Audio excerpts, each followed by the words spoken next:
ধ্যাৎ তেরি। আচ্ছা ভাইয়া, কেবল ছাড়া মোবাইল থেকে কম্পিউটারে ডাটা নেওয়ার অন্য কোনো পদ্ধতি আছে? হ্যাঁ আছে তো। কিন্তু কিভাবে? চলো শিখে নেওয়া যাক। তো এই কাজটি করার জন্য কম্পিউটারে একটি শেয়ার্ড সফটওয়্যার ইনস্টল করে নিতে হবে।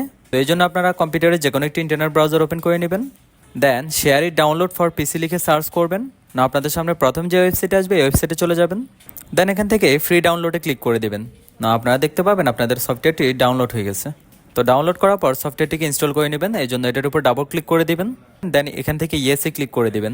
না এখান থেকে নেক্সট ক্লিক করে সফটওয়্যারটি ইনস্টল করে নেবেন। তো সফটওয়্যারটি ইনস্টল করার পর আমাদের সামনে এরকম একটি ইন্টারফেস আসবে।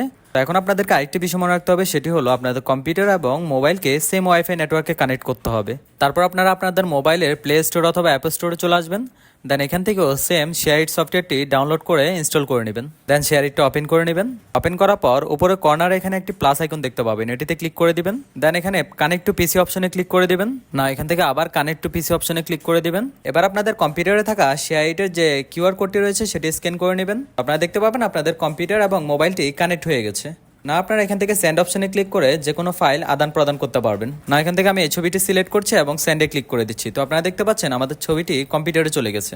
এবং একই রকমভাবে কম্পিউটার থেকে যদি মোবাইলে কোনো ফাইল বা ছবি নিতে চান, সেক্ষেত্রে আপনার ছবি বা ফাইলটিকে ড্র্যাগ করে এনে শেয়ারে ছেড়ে দিবেন। তো আপনারা দেখতে পাবেন আপনার ফাইলটি মোবাইলে চলে আসছে।